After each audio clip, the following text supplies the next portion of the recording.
texto vai nos dizer o seguinte: então ele lhes abriu a mente para que entendessem as Escrituras e disse: sim, está escrito que o Cristo haveria de sofrer, morrer, ressuscitar no terceiro dia, e que a mensagem de arrependimento para o perdão dos pecados seria proclamada com a autoridade de seu nome a todas as nações, começando por Jerusalém. Vocês são testemunhas dessas coisas. Agora envio a vocês a promessa do meu Pai, mas que fiquem na cidade até que sejam revestidos do poder do céu. Depois Jesus os levou a Betânia e, levantando as mãos para o céu, os abençoou. Enquanto ainda os abençoava, deixou-os e foi levado ao céu. Então eles adoraram e voltaram para Jerusalém, cheios de grande alegria. Estavam sempre no templo louvando a Deus. Soberano Deus, essa é a tua palavra. Nós te louvamos porque ela arde em nosso coração. E que nessa noite não seja diferente. Tudo que tentar roubar a semente do Evangelho, nós repreendemos em nome de Jesus.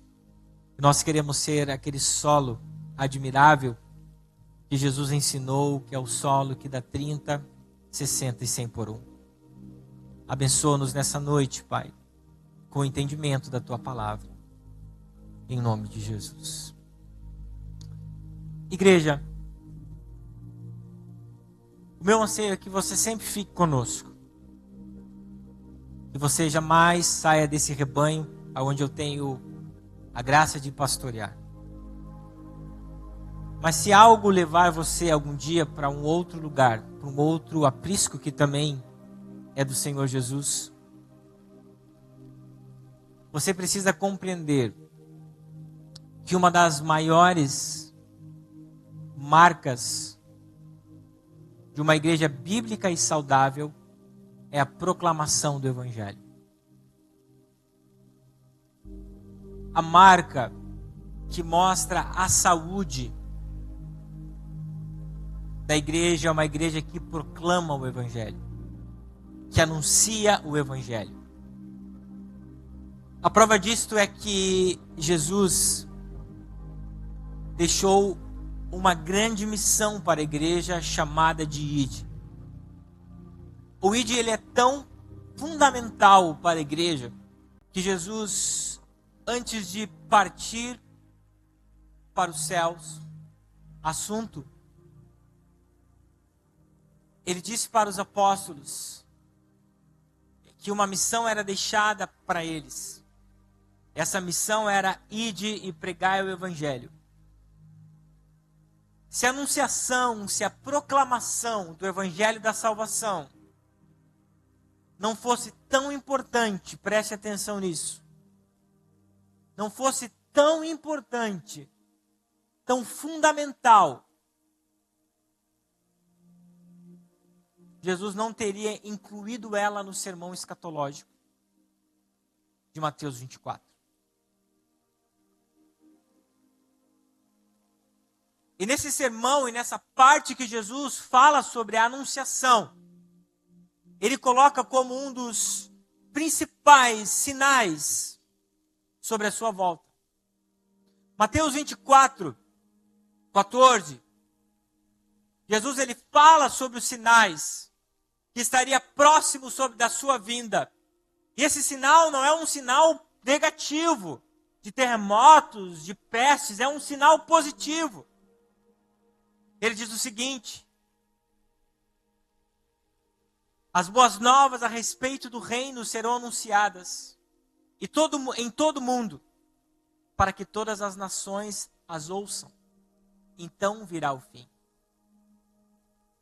Então Jesus, ele coloca dentro do escopo da sua mensagem escatológica que um dos sinais que nós precisaríamos estar atento é a velocidade com que o Evangelho seria anunciado em todas as nações. Então o Cristo, antes de subir aos céus, ele fala que temos uma missão de irmos. E essa missão ela é comprovada antes disso, quando ele fala que um dos sinais da sua vinda é quando todo mundo tivesse ouvido que ele é o Salvador. Então, nessa noite, ou a partir dessa noite, de uma forma introdutória, eu quero que vocês entendam que nós fomos chamados por Deus por um adjetivo. E esse adjetivo é: ser-me-eis minhas testemunhas.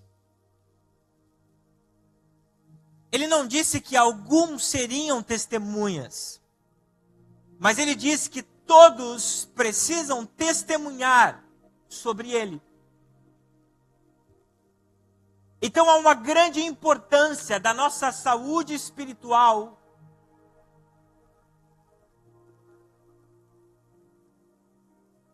de nós anunciarmos o Evangelho a toda criatura, porque além de ser uma ordem, é uma das evidências da volta do nosso Senhor e Salvador Jesus Cristo. Mas eu quero, nessa noite, juntamente com vocês, entender esse recorte que eu trouxe para vocês, dessas últimas palavras de Jesus trazidas pelo evangelista Lucas. Geralmente usamos para pegar sobre o ID, Mateus 28, 19 em diante. Mas eu trouxe o recorte de Lucas, porque logo em seguida, na conclusão, eu quero trazer um recorte de Atos dos Apóstolos. Como Lucas é o mesmo escritor de Atos dos Apóstolos, e a maioria dos historiadores entendem que o Atos dos Apóstolos nada mais é do que o segundo evangelho conforme Lucas, quando ele vai contar sobre os atos da igreja apostólica aqui na terra, o agir do Espírito Santo na vida dos apóstolos e na vida da igreja. E esse recorte de Lucas vai nos mostrar coisas muito interessantes sobre esse chamado que nós temos de sermos testemunhas. Mateus 24, 45 e 46 diz o seguinte: aqui Jesus, para você entender o contexto, já havia morrido, ressuscitado, e aqui ele aparece pela primeira vez para os apóstolos e para um número maior de pessoas. Então ele lhes abriu a mente para que entendessem as Escrituras e disse: sim, está escrito que o Cristo haveria de sofrer, morrer e ressuscitar no terceiro dia. Então, após o acontecimento da crucificação e da ressurreição, Jesus ele precisa ficar 40 dias aqui na terra para que os discípulos entendessem a comprovação que de fato ele havia ressuscitado. Para que de fato eles testificassem isso na sua vida. É muito nítido que os apóstolos, eles não compreendiam muito bem a ressurreição. Porque o versículo 41, coloca para mim, 24, 41, eu sei que não está, mas é o 41. Jesus, ele aparece para os apóstolos e eles pensam que eles ficam espantados. Quem você é? Você é um fantasma? Jesus com o mesmo semblante, Jesus com o mesmo rosto. Aí Jesus precisa comprovar que ele não era um fantasma. Jesus já estava com o corpo glorificado, não era mais terreno, então ele não tinha fome. Mas eles me dizem, me dê algo para comer, para que eu possa mostrar para vocês que eu ressuscitei, eu tenho um corpo glorificado de fato, e eu vou comer na frente de vocês, para que vocês comprovem que eu ressuscitei.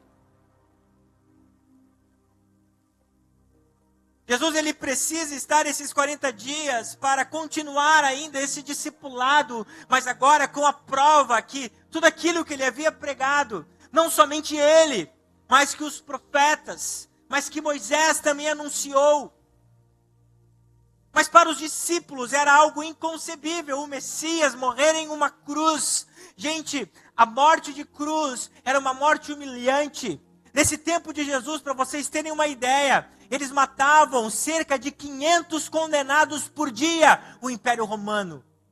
Era tanta morte que eles não tinham onde jogar, eles faziam valas e jogavam os corpos. A morte de cruz era uma morte para trazer disciplina para a vida daqueles que ficavam olhando, para que eles não descumprissem a lei de César e não chegassem também no madeiro. Alguns historiadores contam que era tão grande esse número de crucificados que chegou um tempo que não havia mais madeiro. Então eles crucificavam as pessoas nas árvores.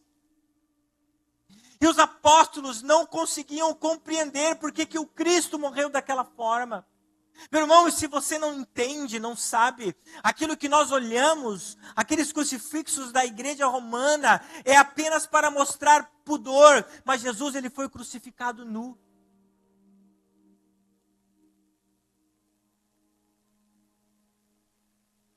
Então Jesus ele precisa dizer para os apóstolos, era necessário, a lei falava, os profetas falavam que o Cristo, o Messias, precisava padecer, precisava sofrer, precisava ser humilhado.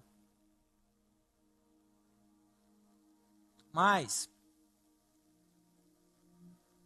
a lei rabínica havia distorcido o papel do Messias.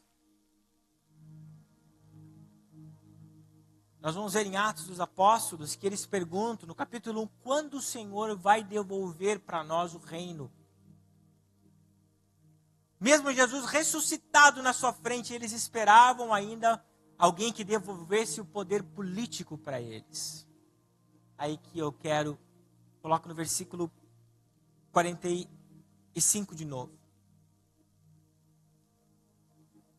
Aí Jesus precisou fazer aquilo que Lucas usa a expressão.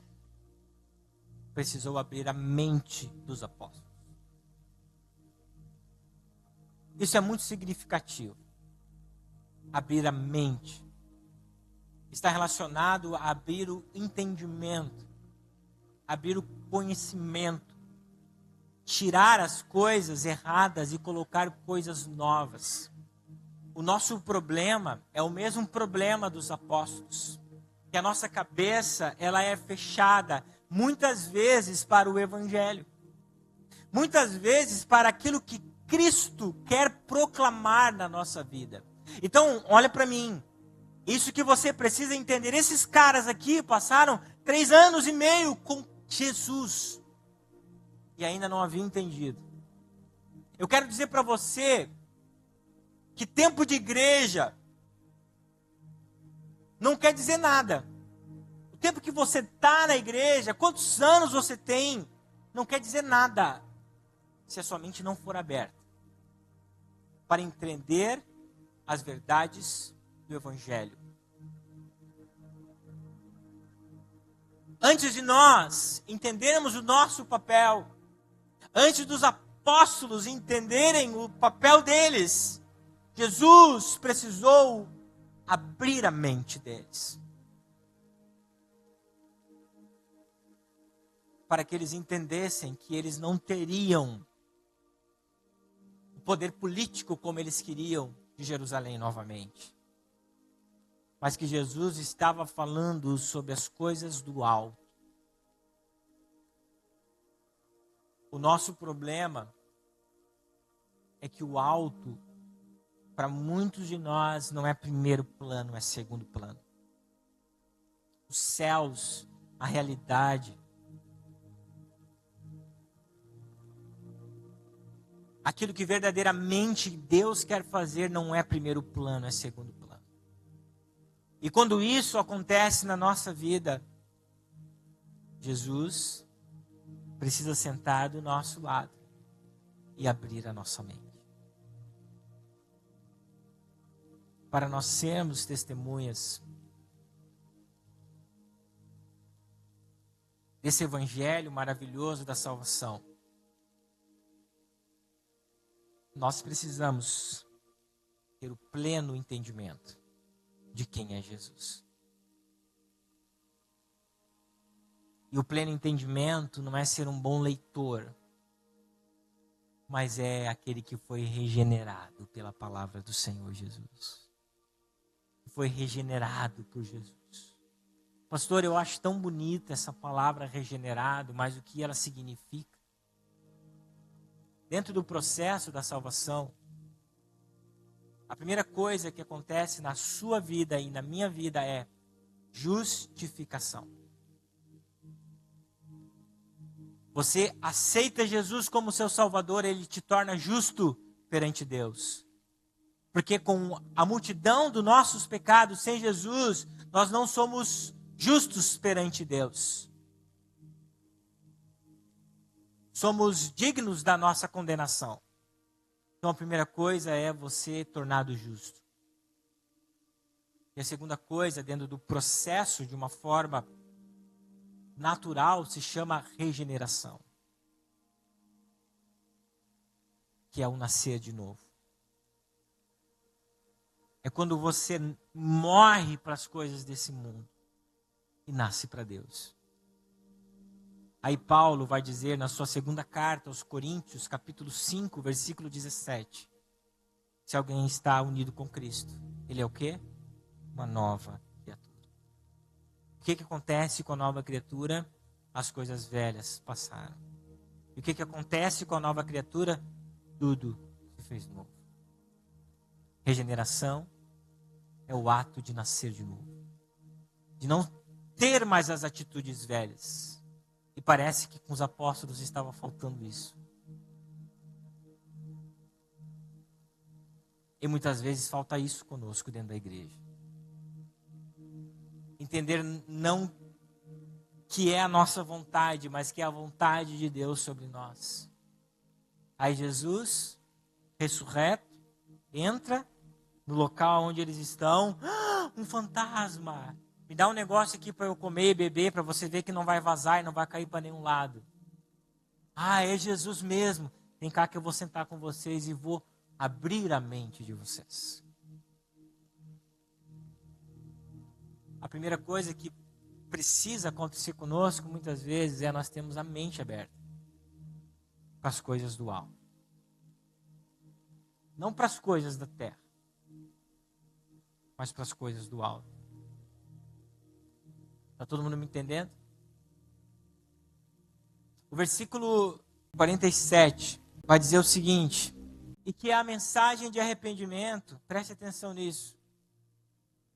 Então Jesus mostrou, abriu a mente e agora explica por que ele abriu a mente. Por que aconteceu todas aquelas coisas? Para que a mensagem de arrependimento, para o perdão dos pecados, seria proclamado com a autoridade de seu nome a todas as nações, começando por vocês. Aí ele diz, e vocês são testemunhas dessas coisas. Lucas enfatiza as palavras a respeito do conteúdo dessa mensagem, que essas testemunhas de mente aberta com os céus precisam carregar. Ainda no versículo 47, ele vai dizer, versículo 47, ele vai dizer que o conteúdo dessa mensagem que nós precisamos proclamar, preste muita atenção aqui, todos. O conteúdo dessa mensagem está pautado no arrependimento. Mas nós não vamos chegar apenas para as pessoas e falar sobre os pecados dela. Porque o arrependimento gera uma lei, mostra o quanto é severo o nosso Deus. Uau, eu preciso me arrepender dos meus pecados. Mas Jesus fala logo em seguida, não apenas falar sobre o arrependimento, mas que Deus perdoa o arrependido. Sermão da Montanha, Mateus capítulo 5, bem-aventurados que choram, porque eles serão consolados. É Jesus dizendo que esse conteúdo da mensagem precisa dizer que Deus transforma a vida do pecador. Quantos de nós não teve uma vida transformada de coisas terríveis que viviam no passado? O conteúdo da mensagem é sobre arrependimento e perdão, e que Deus transforma o pecador. Mas essa mensagem precisa ser encabeçada por algo muito importante. Porque Jesus disse que a mensagem de arrependimento para o perdão dos pecados seria proclamada com a autoridade de seu nome. Preste atenção agora aqui. A mensagem que nós proclamamos precisa ser cristocêntrica. O que nós mais vemos nos dias de hoje vem para Jesus que os seus problemas vão acabar. Vem para Jesus que você vai ficar rico. Vem para Jesus que vai acabar nada, infeliz. Vai ler a Bíblia. As mensagens que nós estamos vendo hoje não são mensagens cristocêntricas. Porque a mensagem cristocêntrica sempre vai levar as pessoas para a cruz. E como eu falei para vocês, cruz, nesse contexto romano, Paulo fala muito, era algo que simbolizava morte. Então, quando Jesus falava nos seus discursos, tome a sua cruz, quem o ouvia lembrava que mais ou menos 500 homens eram crucificados por dia. Lembravam que a cruz significava morte. Agora nós estamos vendo um evangelho que fala sobre uma graça barata, uma graça mentirosa, aonde não prega transformação, aonde diz que Jesus aceita como você está. Sim, Ele aceita, eu prego isto, mas Ele jamais vai deixar a sua vida como ela está, porque o Senhor perdoa o arrependido e transforma a sua vida. Aplauda o Senhor por isso.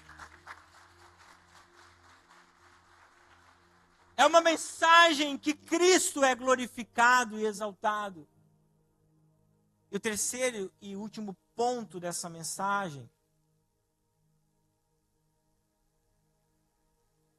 é quando Jesus diz que o Evangelho é para a nossa localidade e para as nações.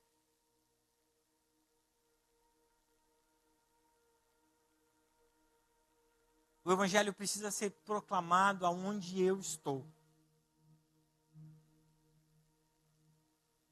Aonde eu tenho raízes. Se é num contexto de trabalho.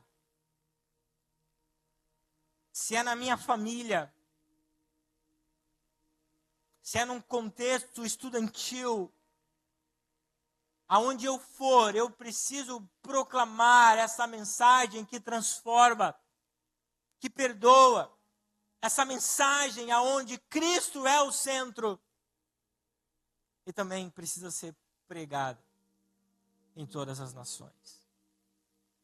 Aí o versículo a seguir vai mostrar que nós fomos chamados para sermos testemunhas. Pastor, o que significa uma testemunha? O papel de uma testemunha é tão importante dentro de um contexto jurídico. Porque uma testemunha tem poder de prender ou soltar uma pessoa.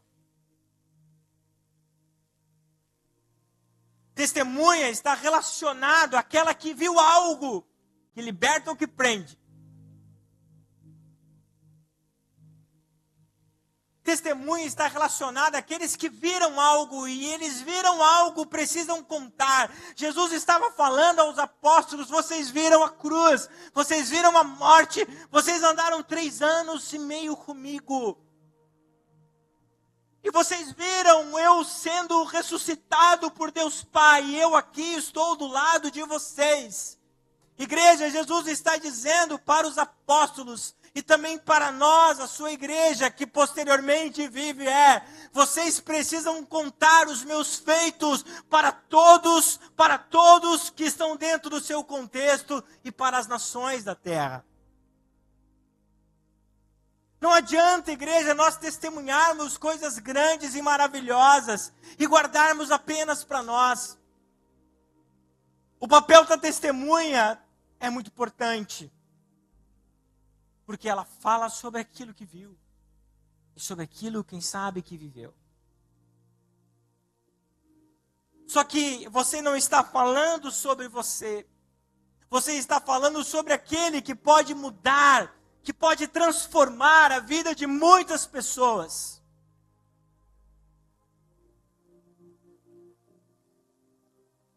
Fala assim comigo: eu sirvo um Deus incrível e que prometeu que jamais eu estaria sozinho. E quando Jesus, igreja, fala sobre essa missão,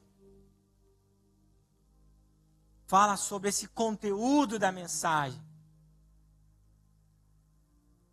ele diz para nós que nós não estamos sozinhos nessa missão. Versículo 48. Agora envio a vocês a promessa de meu Pai, mas fiquem na cidade até que sejam revestidos do poder do céu. Depois Jesus os levou a Betânia e, levantando as mãos para o céu, os abençoou. Enquanto ainda os abençoava, deixou e foi levado ao céu. Então eles o adoraram e voltaram para Jerusalém cheios de alegria. Estavam sempre no templo louvando a Deus. A nossa grande preocupação é: pastor, como eu vou proclamar? Como eu vou declarar esse evangelho dentro do contexto que eu estou? A primeira coisa é que não é você. Porque Deus disse: eis aqui para os apóstolos, que em breve eu vou derramar a promessa de meu Pai. E até eu derramar essa promessa para vocês serem minhas testemunhas, fiquem aonde vocês estão em Jerusalém. O poder da pregação, presta atenção em mim. O poder da proclamação não está no mensageiro, está na mensagem e na atuação do Espírito Santo. Nós não estamos sozinhos.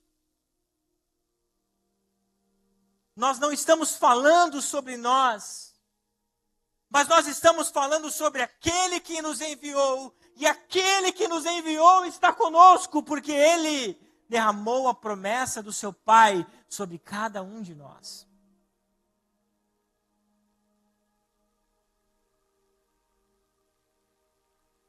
Jesus tem algo precioso para nós. E como eu dizia para vocês, que Lucas é o mesmo escritor de Atos dos Apóstolos.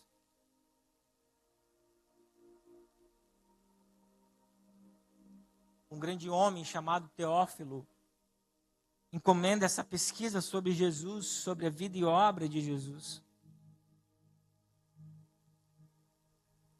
E quando Lucas inicia, introduz Atos dos Apóstolos, ele vai falar como eu havia escrito anteriormente a você. Ele vai continuar dizendo sobre essa cena que Jesus esteve reunido por 40 dias com os apóstolos. Lembra que Jesus, no versículo 48, prometeu o Espírito Santo. Porque eles precisavam ser testemunhas. Antes, Jesus abriu a mente. Qual foi a atitude desses homens?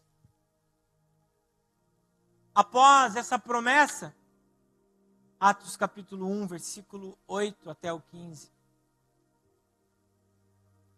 Agora ele amplia um pouco mais, Lucas, dentro da sua pesquisa, ele diz, aqui são palavras de Jesus.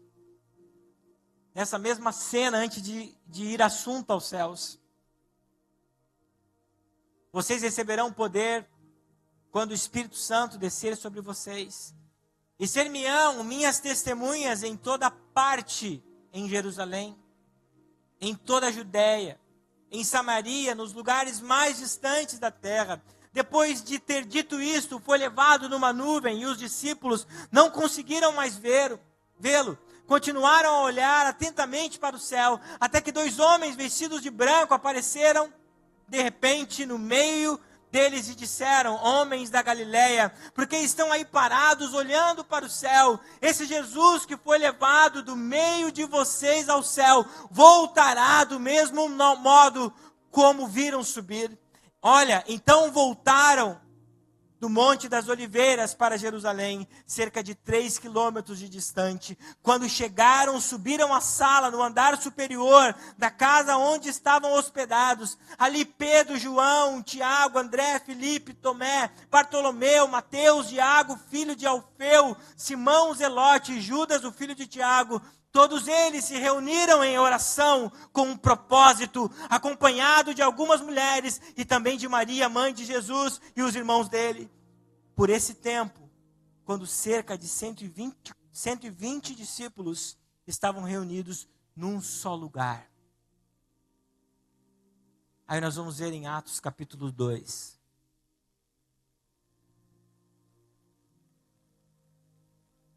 Que a promessa veio sobre a vida dos apóstolos e sobre a vida desses homens que estavam. O que eu estou querendo dizer com isso? Os apóstolos, eles não esqueceram da promessa. E a promessa que para eles serem testemunhas, eles precisavam da capacitação do Espírito Santo. E eles entenderam que a partir da subida de Jesus, ser testemunha era algo que fazia parte da missão deles. Só que essa ordem não foi deixada apenas para os apóstolos da igreja. Essa ordem foi deixada para todos nós. Você é uma testemunha.